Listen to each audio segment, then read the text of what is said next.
Hi, guys. Hello, hello. All right, so welcome back. This is going to be a love tarot. We'll get into this in just a minute, but just special announcement for all of my members. I will be going live and doing some card pulls in the members corner on Monday. If you're not a member but would like to be, there's a link right there in the description box. It's like $1.99 a month. That's before tax, so I don't know whatever tax regions everybody's in, but just FYI, you can check out what the perks are on that. There's no guarantee that I will get to every member, obviously, because there's only one of me, and it'll probably just be for about 40 minutes or so. But in the members corner, it's a much tinier group of us, and so the chances are much better. So just FYI, that'll happen on Monday in just the members corner. I'm just making the announcement. If you're a member of this channel, know that I do have two channels. The other one is Kate's Regretless Life. That is different. Once a month, I go live over there for like 2 hours and do card pulls for my subscribers, or excuse me, for my members. Here, I don't. This is just a little one-off, just a little surprise for my members on this channel. So it's just here and there. I add little perks that are not listed just for members because it's fun. You guys, so great to see you. Miss Hermit, great to see everybody. Hi, Kelsey, Carrie, Rosemary. Happy Saturday. We have the devil sideways. Okay, so we definitely have the energy of somebody is perhaps, I'll say, contemplating maybe their own toxicity as well as somebody else's. When we're facing the devil, but we're very open-minded and we're contemplating it from two different perspectives. This could be somebody saying, is this toxic? Is it not? Am I obsessed or is this love? Is this, it almost feels like a question mark. We have the Hierophant in the reverse. Okay, so we've got somebody who feels disconnected from their truth meter. So the higher self here with that Hierophant should be our connection to the higher energies. Oh, Signs and Sinks, so great to see you, sweetheart. Amanda Curry, thank you. Thank you so much, Signs and Sinks. Thank you. You're so generous. This to me feels very much like we have a character who can't figure out what's toxic because they're not in alignment with themselves right now. What does that mean? Why are they not in alignment? Let me just ask that first. Six of Pentacles. Well, they might be busy giving a lot of their time and maybe they're depleted and they don't know it. It can be hard to think straight when we're exhausted, or perhaps they've fallen into this energy of being tricked into saying, see, this is fair, this is balanced. See how it's nice when you give to me. Isn't that good for you? Sometimes even here we have like this figure that's taller. They're kind of cloaked, but they feel like a figure of authority. Sometimes when people tell us it's good that you're doing this thing and giving to me, sometimes that's not good. Sometimes they like what's being given to them, but especially a power of authority telling us, good job, do more of that. Who's to say that they have pure motives? I think it's a good thing to question. And I think the reason somebody is questioning, I don't know, this feels a little toxic. I'm guessing it's because they have been either seduced or somehow there was some insinuated thing of, you should give to me. No, you should make your own choices. Someone, if they want you to work with them, they should lay out their option, but then doesn't mean you need to do it. You think for yourself, you have the right to say no. But I think this character somehow got a little bit pushed, I'll say, just a little tiny bit pushed. Jillian, Diana, great to see you. I'll say hi to everybody at the end properly, guys. Ace of Swords. They're really looking for the truth. And I think they also would like to cut this person out of their life. I think they'd like to put a stop to this overgiving, but they're asking themselves, is this toxic? Should I stop this? If they're feeling disconnected from their higher self, this almost seems like they should stop even if it's not toxic so that they can regroup. Because why is this character, rather than keep doing something and then come up with this false accusation of, they made me do it. No, don't give away your power. You did it. This says there was a collaboration, but not all collaborations do we want to engage in. Like, let's use this as an example. Um, the boss says, "Hey, I've got, more work that needs to be done this weekend. Would you like to come in and work overtime? You get overtime pay." And it's like, oh my God, that sounds amazing. I'd love the overtime pay. But then there's this oh, I feel like my boss always makes me come in. No, the boss offered you the opportunity and you're certainly going to be compensated for it. Are they controlling you? Even if the boss says, I could really use help, they still didn't say do this or your job's on the line, and they were still willing to pay you. So if you start to let yourself say, I keep doing this and I'm exhausted and it's their fault, no, it isn't. It's your fault for not putting up the boundary and saying, I'd love the money and I'd love to help you, but my answer is a strong no. It kind of boils down to, we have a character, and I'm just giving that as an example. I'm not saying that's who this character is. So Juanita, thank you, honey. Thank you so much. I appreciate you so much. By the way, there was a Taurus video posted on my other channel today. But this comes across to me like we've got a character who, if at all, this is something for them to contemplate. If they're feeling, where is the truth in the matter? Am I being toxic, or am I at risk of saying that they're toxic? I almost just feel like maybe this character, that's a sign for them to at least tap out for right now and say, don't ask me why I want to say this. Big boss daddy, I can't come in this weekend. I doubt anybody calls their boss big boss daddy, but that's what rolled off my tongue. But maybe our character is on burnout mode. Maybe they just need to pull their energy back for a little bit. Maybe they're just tired and they need to care for themselves so that then they can determine, do I like this? Do I not? Because man, I'm losing touch with my own self. I mean, I think that is so, sometimes those maybe are the signs that arise first. Like, I know when I'm tired, man, I am cranky and short tempered, and that is my signal that I'm tired, because oftentimes I don't recognize it, but I get cranky like a baby and quite fussy, and everything is poor me. I that is so much my attitude when I'm tired. And if you know that's my indicator, I'm like, wow, I'm really whiny and it's all about me. I must need a nap. But I still have learned that slowly over my lifespan, that that's how I show up when I'm burning out on something and I just need some rest. There's nothing wrong with the situation. There's nothing wrong. It's not that I don't like it or don't want it, but I need to go lay down. And I wonder if that's the vibe on this. Now, I don't know how this fits into a love scenario, unless this is about maybe two people that are married, or two people that were engaged, or two people that it's like, I thought I met my soulmate. So why am I questioning whether or not giving to this is right? Why do I feel like I want to get away from it? Maybe our character just needs to like get back into their own skin for a little bit. Maybe that's it. Oh, Signs and Things. Thank you, honey. Thank you again. Oh my gosh, you are so sweet. Oh, Kitty Pride, absolutely, darling. You're so awesome. I will be delighted to do a Scorpio reading today. Aquarius also, I'm planning still today on my other channel, and Cancer on this one, okay? If you guys don't know, Cancerian's done here. All my other zodiacs are done on Case Regretless Life. There's a free link in the link in the description that'll take you over to that other channel in case you didn't know that I do all the zodiacs. Temperance and Wheel of Fortune. This can be salvaged, this can be saved, this can be brought back into balance, and everything will move smoothly again. This is not the ending of any connection, and I don't even think it's toxic after all. This is just a moment of, there's a deep need for a regrouping.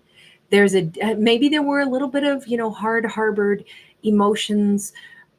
Let me just ask, why though? What was the hard harbored emotion really stemming from? Because I don't want to say, oh, this character just needed a nap, everything's perfect.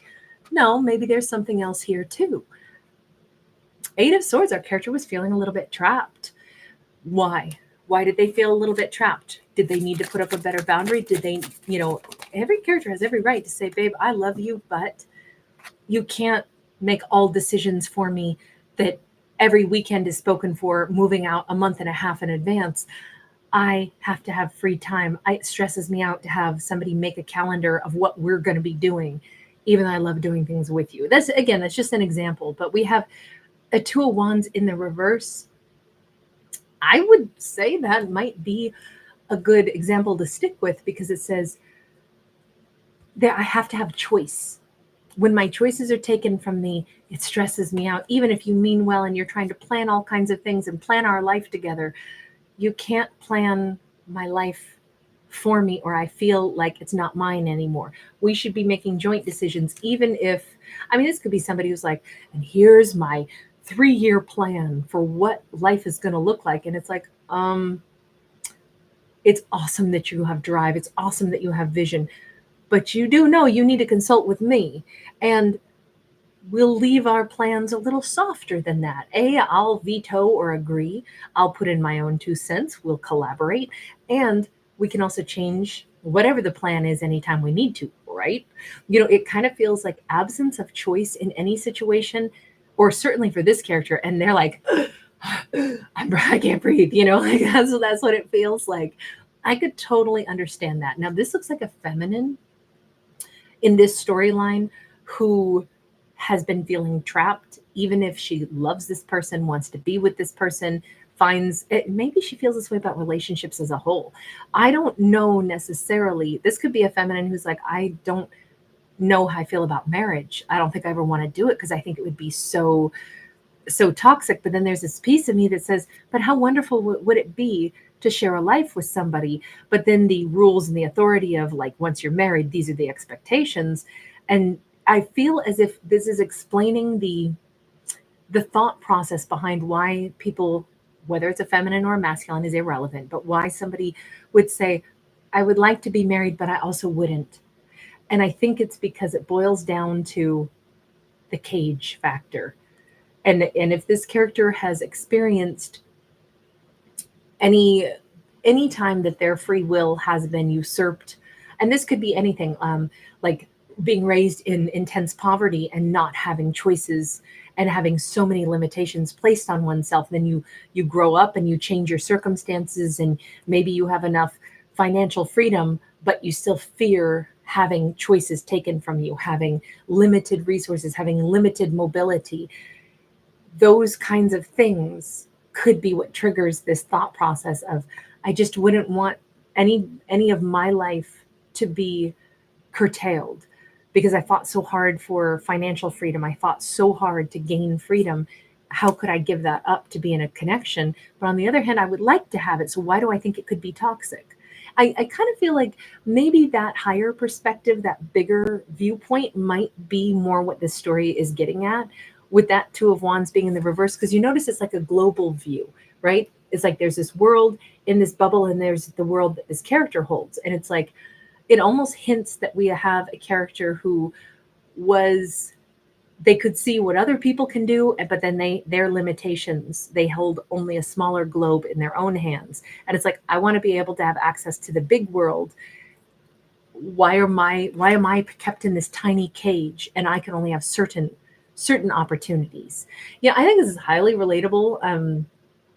I think poverty is a good example of that because of how limiting it is, how many things are not going to be. I mean, think of, if you don't have a car, you can't afford a car, you can't afford the insurance, how far of a radius can you get a job? You can get one, but it's going to be a lot harder because you've got to spend 2.5 hours on a city bus getting to that other location. You get to that location to work your 8-hour days, and now you got another 2.5 hour commute home. You just spent 5 hours in commuting to your 8-hour job. How do you even pick up a second job like that when you need to earn more money? It's like there's significant setbacks where money could be the limiting factor, and then that eats up your time, and then that eats up your opportunity. So I just feel like that's a great example of the mentality that would go along with somebody who says, why do I have a fear of being put in a cage? Because I've been in a cage before, and cages come in a lot of different forms. And I think this is more, it's kind of like we're doing a deep dive into the psyche of a character who doesn't know how they feel about marriage or about a particular relationship, that they actually love this person wants to give to them, but they still say, as awesome as they are, I don't know if I can do relationships like that, but I want to. Okay, so they're working through this thought process. And as an audience, we have the luxury of being able to maybe hop into their shoes for a way not even they have quite been able to, ascertain and see where'd that feeling come from. I think that that's very relatable. I know that feeling. This is not my personal life story, but I can definitely understand that thought process. With the Temperance and the Wheel of Fortune, though, that sense of I can't breathe, I'm kind of freaking out, that's starting to smooth out. That's starting to come into a calm. That's starting to, like, okay, wait a second. I don't have to feel like everything would perhaps feel like the walls are closing in on me. This would be a character that would want to give to me. This is a character that would, a relationship, a marriage, if it's the right one, it'll feel like we're partners. I will actually almost like clone my own abilities and double my energetic output. Instead of them hemming me in, I would have a second person who cares about me, who loves me, who is wanting to share their world with me. So my world got broader, not smaller. My choices weren't taken from me, more choices were gifted to me.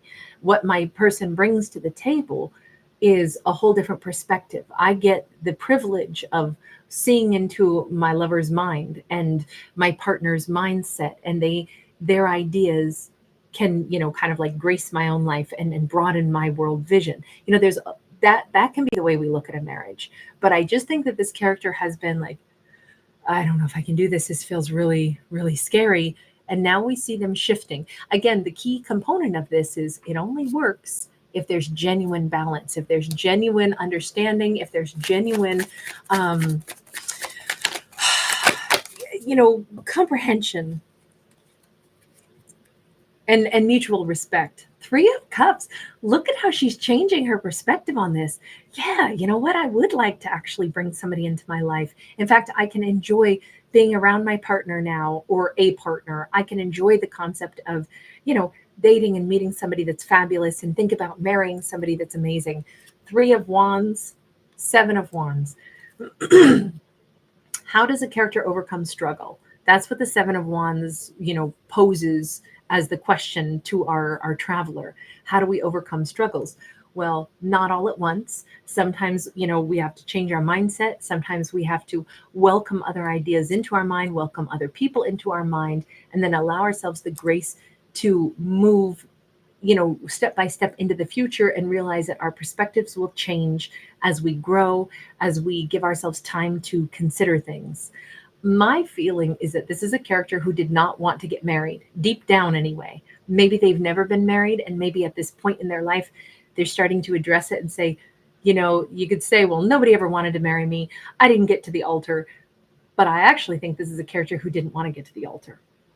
And I think that they're asking themselves, why didn't I get to the altar? If I had actually wanted to marry somebody, and it would have worked. I could have said yes. I could have asked them to marry me, whatever the situation was. But I made sure that that wasn't going to happen. Deep down, why did I do that? What is it about this? That's what I feel this is. This is not a character that is some poor, unwanted, like, oh, there must be something wrong with me. Nobody wants to marry me. No, the truth is they didn't want to be married. This is the first time they've ever, like, really, I think, evaluated where that, because I think this is a very subconscious thing that we're talking about in this story. I think this is probably the most subconscious story I've ever told. This is diving really deep into what did they hide from themselves. If that Hierophant had been upright, they would be clearly able to understand this. They would be talking to their higher self. They'd be getting the message from the universe. This is a person who buried something so deep inside of themselves that they just hadn't put their finger on what it was. This is the reason this person has been, quote unquote, alone, or never made it to the altar, or always had relationships that failed. I'm not saying that they sabotaged it. I'm saying that this person, something about their energy said to every person they ever met, don't lay your hands on me and think that you can hold on, because I'm not going to stay if you do that. And so I think they kept meeting partners or having relationships that never quite went the distance, but subconsciously it was because they didn't really want this yet. They needed to get comfortable enough to delve into this. I mean, you know how you can tell if you are, let's say you're at the grocery store, and there's, like, you're standing in line and there's somebody in front of you who is intentionally, like, they're turned away, They're doing anything other than notice that you're there because you know they don't want to talk. They're lost in their own head. They're cordial. They'll say, excuse me. They'll move around so that you can get past them if you need to, but they're not there to chit chat. They're in their headspace, and the last thing that they want is to engage. That's kind of what I think this character did energetically, even in a relationship. It's like, yeah, I'm in this relationship, I'm dating you, but they put out the energy that said, but don't ask me to stay forever. Don't ask me to make this more serious, even if I love you. I'm petrified of, and I don't even know if it was fear. It was more like, I can't feel like I'm choking in a connection. I can't do it. And the thought of talking about that feels like I'm going to choke. I think they energetically, I'm not going to say sabotage. I'm going to say that they had a boundary, or they would push stuff away. Because right now I'm picturing, when you put like soap in water and black pepper, and it like I guess it's like the surfactant aspect of it. It like pushes the black pepper away from it, seemingly like a magic trick. That's what I'm picturing right now. It's more like this invisible boundary that says, I'm only going to choose people, or only choose relationships that are destined to end, instead of me ending up with somebody. So I think this person has found themselves alone a lot, but it was very much a subconscious choice, even though they're just now addressing that and acknowledging that about themselves. Again, this is not to say, shame on you, you pushed everybody away. No, they did what they needed to for their mindset. I hope that makes sense. This feels like a feminine, but in all honesty, the fact that she seems to be allowing herself to say, you know what, that's okay that I did that. I needed to work through this. I'm just now at a place where I am able to see it this way. I'm just now at a place where I don't feel that way anymore. I'm just now like shifted beyond that sense of, like I say, that the choking energy on that. And I'm just now ready to say it's okay that I actually took the time to do this and think through this and let myself feel how I felt, and then identify it and grow into a different energy. That's how I handle the struggles. Sometimes we think, oh, well, something's wrong with you, you must go fix it. Instead of saying, no, our character just needed to grow through it. This was, I don't know if they could have sped up this process. And I don't know that there's anything to judge and say, oh, well, they see that's why they're alone. This is not to like shame, you should have been this or that, you should have been ready. Whether this is a masculine or feminine, because now this person shows up as masculine. This could also represent someone they're going to meet who's done the exact same thing. They could be on the horizon of meeting someone, or maybe they always were attracted to people who had the same aversion. They'd start a relationship, they'd want it, but then there would always still be this piece of like, oh, but my God, then my whole life would be mapped out for me if I were with somebody like that. I just don't know that I can handle that when I already know what it feels like to not have enough personal freedom. And it's not that they think being in a relationship would have taken away their personal freedom. It's like that person would have taken it from them per se. It's more, I don't know, maybe this is even a past life thing that carried over to this lifetime. The idea of lack of personal choice, or the idea of having the next 5 years of my life spoken for. I feel like this person does not like to write contracts. I feel like this is a character that does not like to, maybe they didn't buy a house because they didn't want that to be where they had to live, because what if they need the freedom to go? It's more a mental state, but it comes from somewhere. Oh, so great to see you guys. Shout out to you in London, mate. Thank you so much. Thank you, everybody, for giving it a thumbs up. I am so honored, and thank you. Thank you, honey. You're such a sweetheart. We got the Six of Wands. Yeah, look at the change in this character. Identifying this, growing through that energy, recognizing this about themselves, and recognizing when they've changed that, and recognizing that, you know what, I would like a partner who's going to feel like they actually are, a complement to my life, not a narrow passageway. I didn't want to feel like there are a narrow corridor that I have to squeeze down this pathway if I choose them. they actually open up my vistas. They open up my world. I needed to feel comfortable and feel like a relationship could be that way for me before I could feel like, yes, I'm ready. I think this character is for the first time in their life. And this person could be 70 years old. Doesn't matter. They could be middle of their life. It doesn't matter what age. My impression is that they're older and they're just now ready to meet the love of their life. They're just now ready to have that relationship. We have Nine of Swords. We have the Two of Pentacles sideways. A lot of that stress, a lot of that feeling of indecisiveness.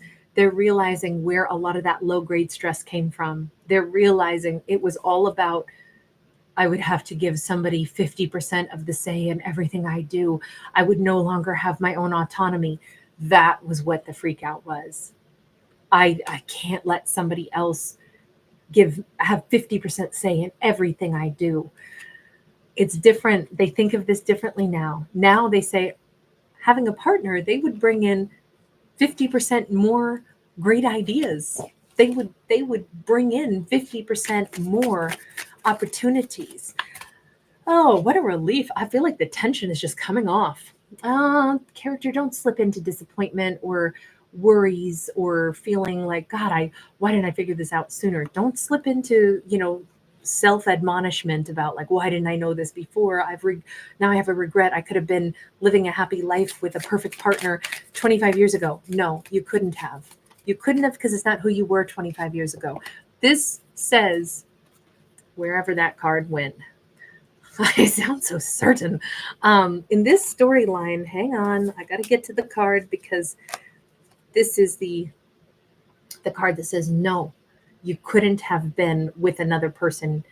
You weren't who you are today, 25 years ago, or whenever it was. You were not that person. The Wheel of Fortune, you hadn't gotten to that level of your mindset yet.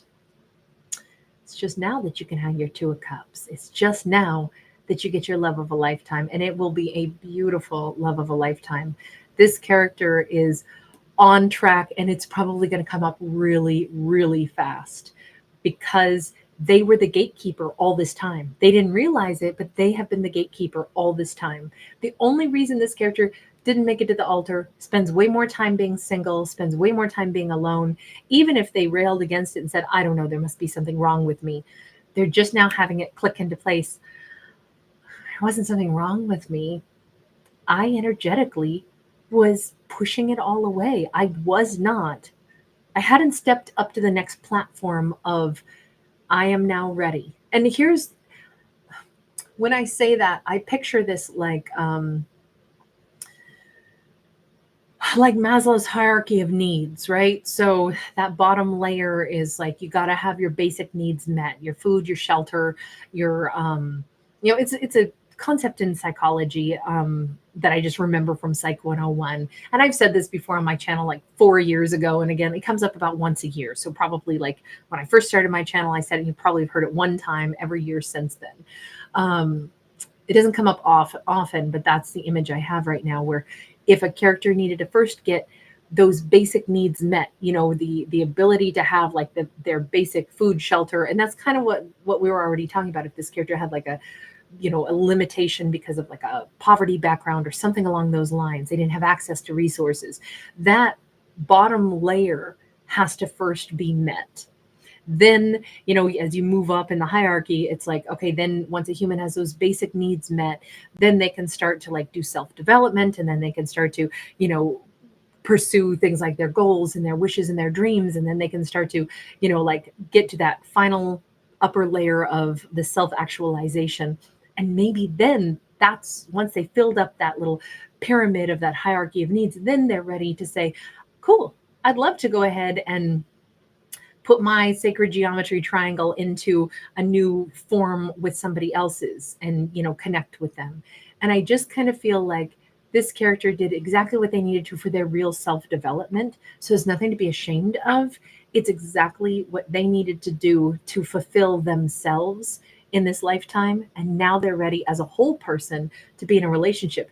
This character, I would argue, is a stronger character because they didn't choose to jump into a relationship while they felt incomplete.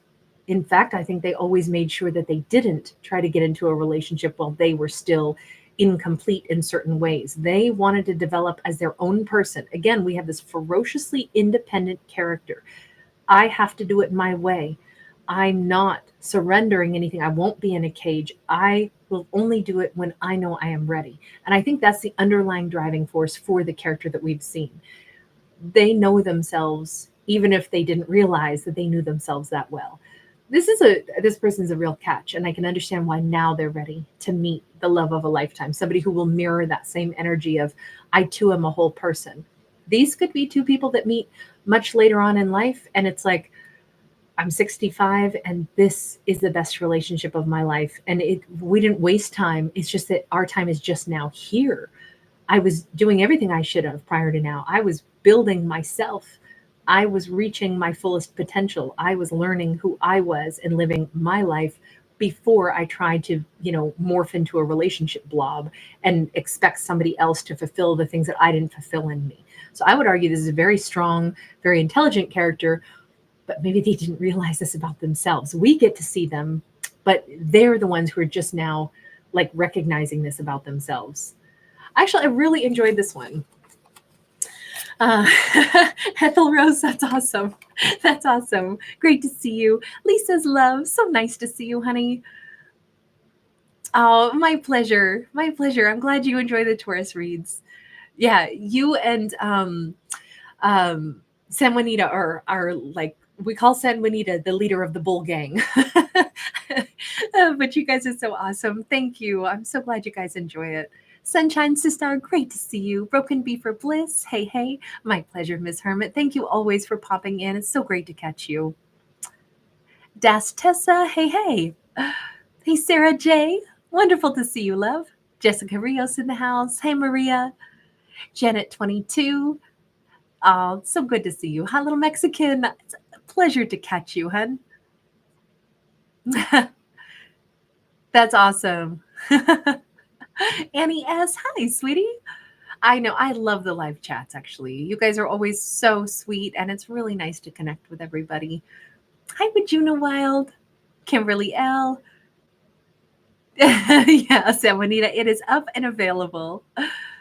Oh, Annie S., I'm glad you like the Capricorn story. Wonderful. Rahman, how are you? Happy midnight. Oh my gosh, it's late where you are. Thank you for staying up late and hanging out with me. Stardusty, is it nighttime for you also? See, it's really early for me yet. It's just now pushing 4 o'clock. So you guys are quite a bit ahead from my time zone. Kelsey Quinmark, hey, hey, darling. You were the first in the house tonight. Rosemary, really great to catch you. Thanks again, EM and Carrie Wilson. All right, you guys, I will see you a little bit later on. Hey, Dali. Dali Amador, thank you. Patricia Bucator, hi, honey. My pleasure, Lisa's love. Thank you for popping in. Oh my gosh, Jillian in New Zealand. It's 11 a.m. in New Zealand on Sunday. Yeah, you're quite a bit ahead. I'm still on Saturday. That's why on my other channel, I always try to put out those today's topics way in advance, because I know that I have watchers all around the world, and I don't want you guys to get somehow like ignored. It's when you live in one place, you sometimes forget that the rest of the world is not in your time zone. And I wanted so much to make sure that you guys know that I know that you're there. I send you love, and I'm so honored that you're with me. EM, I will try. Pisces might be having to be scheduled for tomorrow. I will see, though. If I can get to a Pisces, it'll be late tonight, okay? But I will try very hard. All right, you guys, take care. Lots of love. Bye for now.